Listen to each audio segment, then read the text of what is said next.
3:30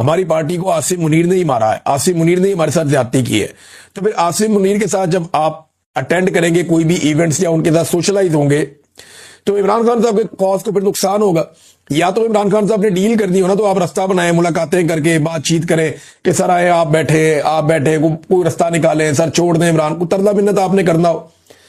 آپ کو یاد ہے جب نون لیگ کا برا وقت چل رہا تھا تو جنرل باجوہ نے اسی قسم کی ایک میٹنگ کے اندر جب بلایا تو خواجہ آصف پانی کی بوتل لے کر وہاں کھڑے ہو گئے جنرل باجوہ کے رستے میں, اور پی ایم ایل این کے لوگوں نے جنرل باجوہ کو گھیر لیا تھا اور منتیں ترلے کر کے جنرل باجوہ کا دل نرم کرنے کی کوشش کرتے رہے. تو اگر یہی کام پی ٹی آئی نے کرنا ہے تو پھر عمران خان کو جیل کاٹنے کی کیا ضرورت ہے اور اتنی تکلیف برداشت کرنے کی کیا ضرورت ہے.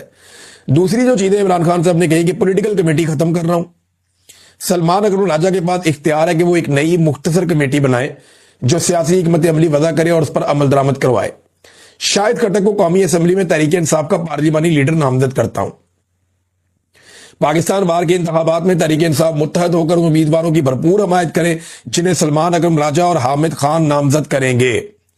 خیبر پختونخوا کے جو وکلا کے معاملات ہیں وہ سارے سہیل افریدی صاحب اس کا خود جائزہ لیں اور بہتری کے لیے ضروری فیصلے کریں.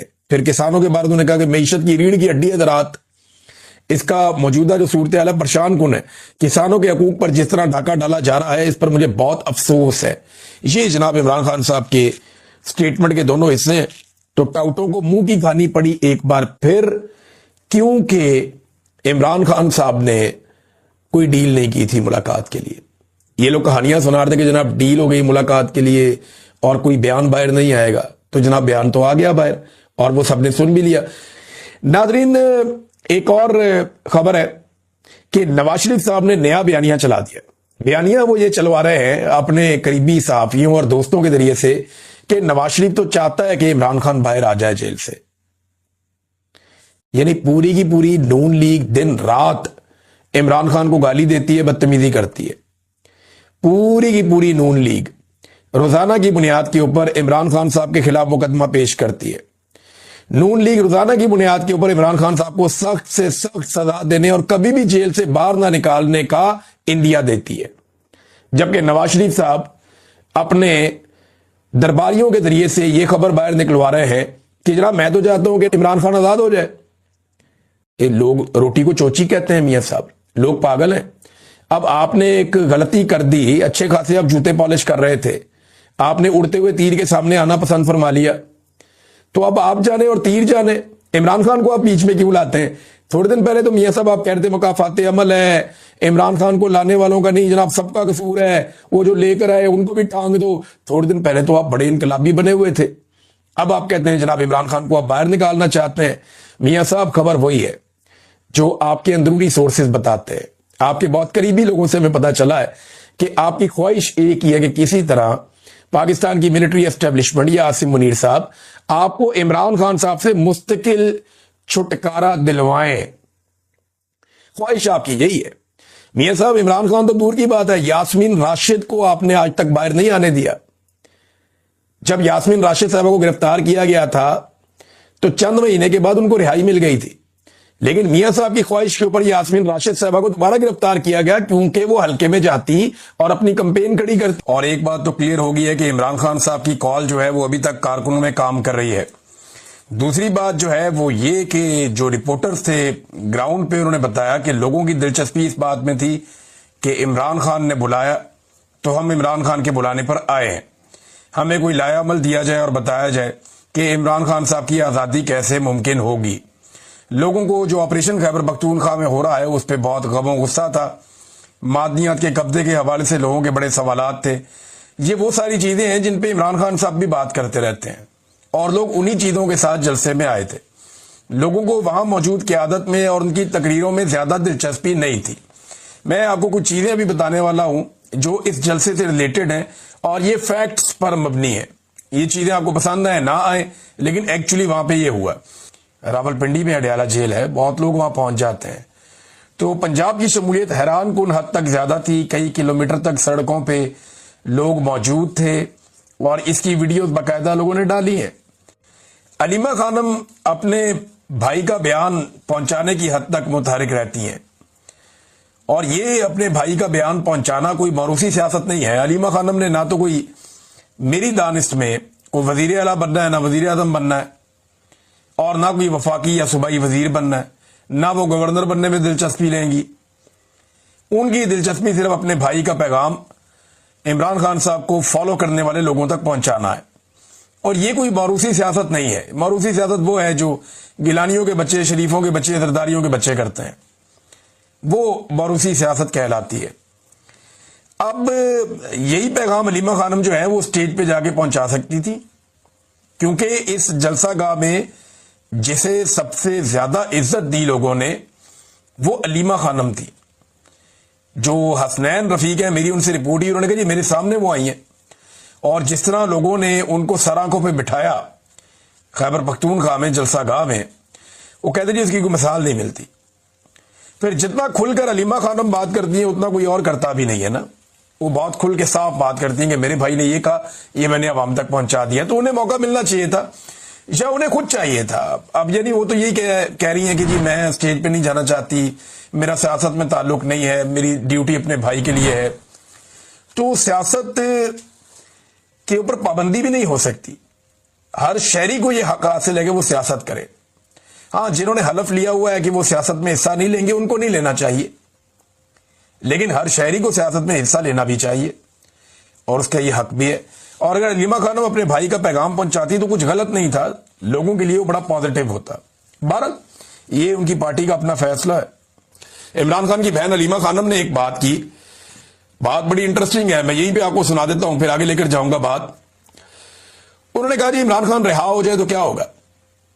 ان کو پتا نہیں ہے کس چیز کا ڈر ہے عمران خان سے. عمران خان کسی سے انتقام نہیں لیں گے. عمران خان کے آگے کوئی روئے تو عمران خان معاف کر دیتے ہیں. عمران خان کا مسئلہ یہ ہے کہ ان کا دل بہت نرم ہے. عمران خان پاکستان کے امن پسند شخص ہیں، یہ علیمہ خانم نے کہا. اب یہ رونے کا مشورہ کس کو دیا علیمہ خانم نے؟ اب پھر نام لے لیں گے تو پھڈا پڑ جائے گا پاکستان میں. تو عمران خان کے آگے جا کے رو لے چپ کر کے رات کے وقت، جائے آرام سے. جس آدمی کو ڈر لگ رہا ہے، بہت خوف ہے، بجائے ادھر ادھر بھاگنے کے، جائے جا کے عمران خان کے سیل کے اندر جا کے ان کو ملے، جا کے تھوڑا سا رو لے ان کے سامنے. عمران خان معاف کر دے گا اگر کسی کے دل میں یہ ہے کہ وہ معاف نہیں کرے گا. یہ علیمہ خانم نے مشورہ ایک دیا ہے. یہ پنجاب میں کہتے ہیں کوئی کریک ڈاؤن بھی شروع کیا ہے، اور لوگوں کی پکڑ دکڑ، پی ٹی آئی کے لوگوں کے نام اٹھا کے ڈال دیے انہوں نے اس کے اندر، ای سی ایل کے اندر بہت بڑی تعداد میں سب کے نام اٹھا کے ای سی ایل میں ڈال دیے کہ جناب ہم ان کو پاکستان سے باہر نہیں جانے دیں گے. یعنی بانی پی ٹی آئی وہاں تک چلا گیا جہاں سے واپسی ممکن نہیں ہو سکتی. فیصل واڈا جیسا بندہ جو ہے وہ اٹھ کے بڑکے لگا رہا ہے جس کی اوقات ہی کوئی نہیں ہے.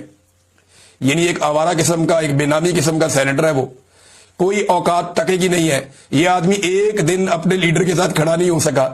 پہلے جب اس نے عمران خان کو چھوڑا تو یہ کہتا تھا میں اس کے بھلے کے لیے چھوڑ رہا ہوں، میں بھلا کرنا چاہ رہا ہوں. پہلے خفیہ وارداتیں ڈالتا تھا، پھر یہ ارشد شریف کا وہ بن گیا وارث. یہ کہنا شروع ہو گیا کہ جناب میں تو سب سے اچھا دوست تھا، مجھے تو یہ بھی پتا ہے، مجھے وہ بھی پتا ہے، مجھے وہ بھی پتا ہے. ٹکے کی اس کی اوقات نہیں، اس کو کچھ بھی پتا نہیں ہے. بے شرم آدمی کو کچھ پتا نہیں ہے، اس کی ٹکے کی اوقات نہیں ہے اس آدمی کی، جو اس کے حالات ہیں بیچارے. اب یہ دھمکیاں لگانے کی ڈیوٹی اس کی لگائی ہوئی ہے. بھائی دھمکی وہ لگائے جس کے اندر تھوڑی سی بھی جرت ہو. ایک دن تو کھڑا نہیں ہو سکا اپنے لیڈر کے سامنے جس نے تجھے عزت دی، جس نے تجھے نام دیا، جس نے تجھے مقام دیا، جس کی وجہ سے لوگ تجھے جانتے ہیں، جس کو تو اپنا باپ کہتا تھا. ایک دن کھڑا نہیں ہو پایا. ایک دن یہ آدمی کھڑا نہیں ہو پایا. اندازہ کریں آپ اس بندے کا. اور اب جناب یہ بندہ کہتا ہے جی کہ عمران خان وہاں چلا گیا جہاں سے واپسی نہیں ہو سکتی. عمران خان تمہیں یہاں سے بھی واپس ہو کر دکھائے گا. جتنے ایسٹیمیٹ آج تک لگائے، یہ ٹاؤٹ یہ وہی ہے نا جو کہہ رہا تھا کہ کبھی بھی خیبر پختونخوا میں حکومت نہیں بنے گی. یہ کہہ رہا تھا کہ 10-12 سیٹیں ہیں وہ پی ٹی آئی اتنی جیتے گی. پی ٹی آئی نے 2/3 اکثریت لی پاکستان میں. تو اب وہ یہ چاہتے ہیں کہ جو تنقید کرنے والے لوگ ہیں وہ چپ ہو جائیں. بہرحال یہ اب کوشش یہ کی جا رہی ہے، نیا دور ہے، ذرا ایک ڈر پھیلایا جائے اور عمران خان صاحب کا جو ٹویٹ ہے اس کو ڈس اون کروایا جائے پاکستان تحریک انصاف کے لوگوں سے. مشن یہ ہے کہ تحریک انصاف کے لوگ کہیں کہ جی عمران خان صاحب کا جو ٹویٹ ہے نا اس کو ہم ڈس اون کرتے ہیں، وہ ٹھیک نہیں ہے، ہم اس کو ری ٹویٹ نہیں کریں گے. معاملہ اس لیول تک نہیں جانا چاہیے. معاملہ شروع کس نے کیا پہلے یہ بتاؤ. عمران خان کی بیوی کو کس نے گرفتار کیا؟ اس کی بہنوں کو کس نے سڑک پہ گھسیٹا, اس کی بہنوں کو بار بار گرفتار کس نے کیا, عدت جیسا گھٹیا ترین کیس کس نے بنایا, اس کے اوپر 300 کے قریب مقدمات, 200 میں 300 کتنے مقدمات ہیں, یہ کس نے بنایا اس کے اوپر. یہ جو تضحیق کی گئی بھی شروعات کس نے کی ہے, قید تنہائی میں عمران خان کو کس نے ڈالا, بار بار اس کو قید تنہائی میں ڈال کر اذیت کس نے دی ہے. بھئی جو شروع کرتا ہے اسی کو ختم کرنا ہوگا نا. یہ ون سائیڈڈ تو نہیں ہو سکتا کہ بھئی ہم مارنا چاہتے ہیں لیکن آگے سے آپ کی آواز نہ ہے, آپ نے چیخنا نہیں ہے.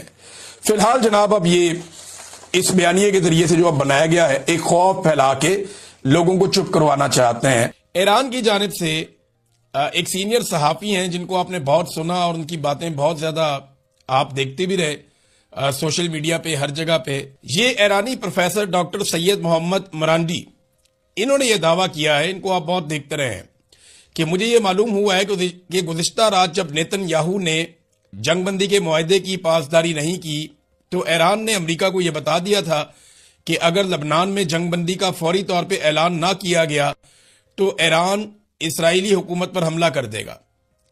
اس دباؤ نے صورتحال پر اثر ڈالا اور جنگ بندی کے اعلان کی راہ ہموار کی گئی. تو ڈونلڈ ٹرمپ نے اس کو اپنے کھاتے ڈال لیا کہ جناب میں نے 10ویں جنگ رکوا دی ہے. تو ابھی بھی ڈونلڈ ٹرمپ کے دل میں یہ خواہش ہے کہ امن کا نوبیل انعام انہیں کسی طرح مل جائے.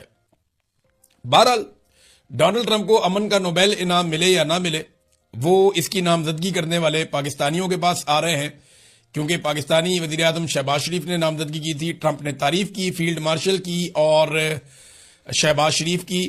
پاکستانی میڈیا نے فیلڈ مارشل کا ہی نام چھاپا ہے, شہباز شریف کسی کھاتے میں ہی نہیں ہے.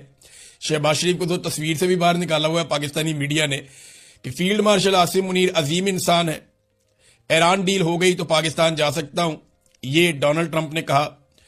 تو ایرانی صدر کو پھر آنا پڑے گا اس معاملے کے لیے. دیکھیں اگر ایک طرف سے امریکی صدر آ رہا ہے تو دوسری طرف سے ایرانی صدر کو موجود ہونا چاہیے تاکہ ہم پلہ لوگوں کے بیچ میں بات چیت ہو. کیا اس میں امریکہ کچھ حاصل کرے گا؟ آج سے پہلے امریکہ کا کردار رہتا تھا مانیٹر کا, امریکہ کا کردار رہتا تھا ہیڈ ماسٹر کا, وہ باقیوں کے بیچ میں صلح کرواتا تھا اور اوپر ٹاپ پہ بیٹھتا تھا. لیکن اب پہلی مرتبہ ایسا ہو رہا ہے کہ پاکستان صلح کروا رہا ہے اور امریکہ ایران کے ساتھ بیٹھے گا, جنہیں وہ کسی کھاتے میں ہی نہیں لیتے تھے. یہ مذاکرات ہو بھی جاتے ہیں, ڈونلڈ ٹرمپ آ جاتا ہے, اسے کچھ فیس سیونگ مل بھی جاتا ہے.